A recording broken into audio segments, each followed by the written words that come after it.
Hi guys, I'm cooking with Kimberly, Kimberly Edwards, and I just recorded my first part one of Rhubarb Poppyseed yogurt muffins today, and I looked at the playback and I don't know why it cut me off, but it did, and this is live showing, so I'm gonna have to finish the rest of it for you and just explain it. You'll also be able to see my muffins actually coming out of the oven in about a minute. Okay, so what you will have missed is the next thing I did in the video was I was about to make, and I recorded it. It was awesome too, darn it, I wish I could show you. Anyways, my topping ingredients. What I did was I mixed in a small bowl. I sifted 1/3 of a cup of sugar into a small mixing bowl. I put that 1 tablespoon of melted butter that I had on my oven, dumped it in the bowl, and I used a lemon. This is the lemon that I used that has no zest on it anymore. I used one of those big, tall, 4-sided graters. It's sharper than my hand grater. And I just grated the yellow part off of the outside of the lemon, which contains the oil. That's the zest. Once you hit the white, that's the pith, and it's very bitter, and you don't want that. You could peel it, you could grate it off like with a peeler, but very thinly, and then slice it up diligently. You can also use a rasp from a home and garden store or something like that. They're pretty sharp, like a tool. It's in the tool section. Okay, so there's my muffins. I've already took the medium ones out because, well, I guess you didn't see that part either.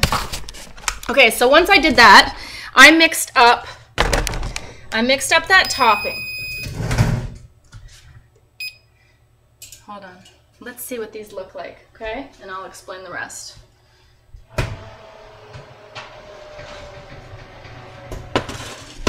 Come. Now here's my skewer. I never get to show you this part. Here's my skewer. I'm going to put it into the center of one of my biggest muffins I'm looking at, probably this one. It came out clean, which means it has no goo on it. It has no crumbs on it. It's not wet at all. It came out completely dry. Let me test one more. And it's dry. That means they're done. So these are what they look like coming straight out of the oven. They've risen to the top of the muffin tins or containers. Turn my oven off. I'm going to let these sit out for 5 minutes, and I'll explain to you the rest of the recipe while they cool off, and maybe I'll even try one for you. Hold on. Okay, so they're just sitting. Okay, the next thing I did after my topping was made, I brought I had those muffin tins, and I was going to use 24 of them. I thought they were medium-ish, but the ones are large. I guess they're large. So I only had 12 large, and I had 3 mediums. So deal with it accordingly. You're going to fill it to 3/4 of the cup up. I use a measuring cup, a 1-cup measuring cup usually when I fill my muffin cups up. It's just easier. You control it better. So I scooped it into each of the muffin reservoirs. They were already pre-sprayed with cooking spray. You can grease them up with butter or oil. I also use non-stick ones, so it shouldn't stick at all. So I use my muffin cup thing, my measuring cup to put into the reservoirs, 3/4 of the way up. As soon as I was done that, I really quickly sprinkled on top evenly the topping mixture with the lemon zest, the sugar, and the butter all over the top of them, which would give awesome flavor. The reason why, I also explained too, the reason why you're putting the flour, the baking soda, and the baking powder in near the end is so that you can have the maximum leavening power of it. If you let it just sit around, it kind of fizzles out.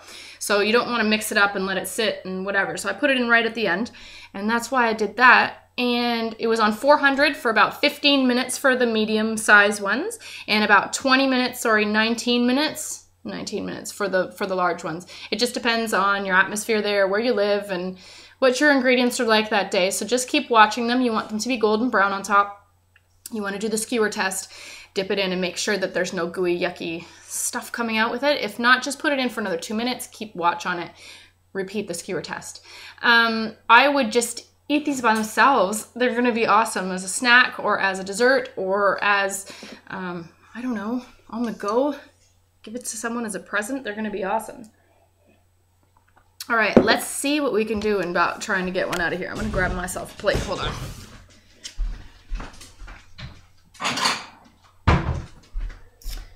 Okay, hasn't quite been 5 minutes, but we shall see if I don't burn myself.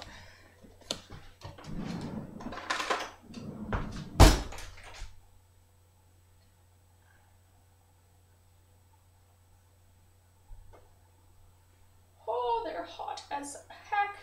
Hot as heck. Whew. My word. Okay.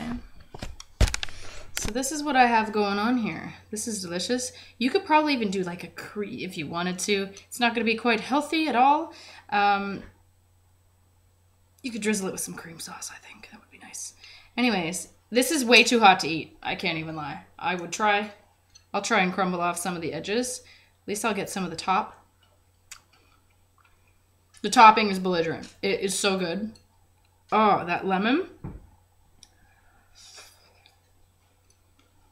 Wow. This is a winning muffin. It's one of the best muffins I think I've ever eaten. Honestly. I'm not just saying that because I made it. The rhubarb is super fresh. It's perfectly sweetened so that it's not too sweet, but you get rid of that really tangy woo of the rhubarb, the raw rhubarb. The poppy seeds give a crunch and a flavor, and it, visually speaking, it looks so pretty. I wish you guys could see and smell. Look how awesome it is. It's steaming. It's awesome. Okay, so I hope you try these. I hope I explained everything else that you happen to miss because my video was really good. I'm really kind of sad that it screwed up. But we have part 1 and part 2, and that's just the way it's going to be. That's what happens with live stuff. And make sure you tune in to the YouTube channel, youtube.com/cookingwithkimberly. Make sure you follow me on Twitter at cookingwithkime with a capital E. And go to the Facebook fan page, facebook.com/cookingwithkimberly. I hope you guys have a marvelous weekend. You get creative in the kitchen. I'm going to show you more rhubarb recipes coming up very soon. Eat deliciously. Ciao.